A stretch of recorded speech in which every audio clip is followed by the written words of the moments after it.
മലപ്പുറത്തെ ക്ഷേത്രഭണ്ഡാരം പൊളിച്ച് പണം കവർന്നത് കുട്ടിക്കള്ളന്മാരടക്കം 4 പേർ.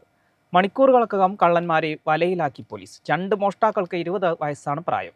വേങ്ങര സ്വദേശികളാണ് പിടിയിലായത്. വെള്ളിയാഴ്ച പുലർച്ചെയാണ് മലപ്പുറം ത്രിപുരാന്തക ക്ഷേത്രത്തിലെ ഭണ്ഡാരം പൊളിച്ച് പണം കവർന്നത്.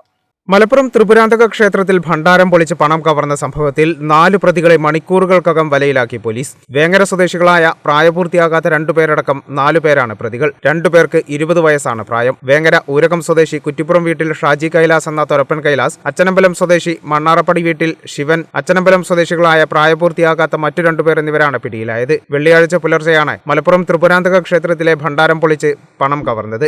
2 ബൈക്കുകളിലായെത്തിയ 4 സംഘം സെക്യൂരിറ്റി ജീവനക്കാരനില്ലാത്ത സമയം നോക്കിയാണ് മോഷണം നടത്തിയത്. ഒരാളെ കാവലിനും നിരീക്ഷണത്തിനുമായി പുറത്തു നിർത്തി മറ്റു 3 പേർ ഹെൽമറ്റും മുഖംമൂടിയും ധരിച്ച് അകത്തുകയറി മോഷണം നടത്തുകയായിരുന്നു. ക്ഷേത്രത്തിലെ CCTV ക്യാമറ മറച്ച് മോഷണം നടത്തിയിട്ടും പ്രതികൾ ക്യാമറയിൽ കുടുങ്ങി. 50-ലധികം CCTV ക്യാമറകൾ പരിശോധിച്ചും സമാന കുറ്റകൃത്യങ്ങളിൽ ഉൾപ്പെട്ട പ്രതികളെക്കുറിച്ചും നടത്തിയ ശാസ്ത്രീയമായ അന്വേഷണത്തിലാണ് പ്രതികൾ കുടുങ്ങിയത്. ഷാജി കൈലാസ് എന്ന തൊരപ്പൻ കൈലാസ് പെരിന്തൽമണ്ണ, താനൂർ, കാടാമ്പുഴ, തൃത്താല, തൃശൂർ ഈസ്റ്റ്, ആലുവ, മലപ്പുറം എക്സൈസ് എന്നിവിടങ്ങളിലായി 10-ലധികം കളവ്, ലഹരിക്കടത്ത് കേസുകളിൽ പ്രതിയാണെന്ന് പോലീസ് പറഞ്ഞു. Malappuram police inspector P. Vishnu, sub inspector SK പ്രിയൻ, ASI വിവേക്, SCPO സുനിൽകുമാർ, പ്രത്യേക അന്വേഷണ സംഘാംഗങ്ങളായ IK ദിനേഷ്, P. സലീം, ജസീർ, രഞ്ജിത്ത് രാജേന്ദ്രൻ എന്നിവരടങ്ങിയ സംഘമാണ് പ്രതികളെ പിടികൂടിയത്. കേരള വിഷൻ, മലപ്പുറം.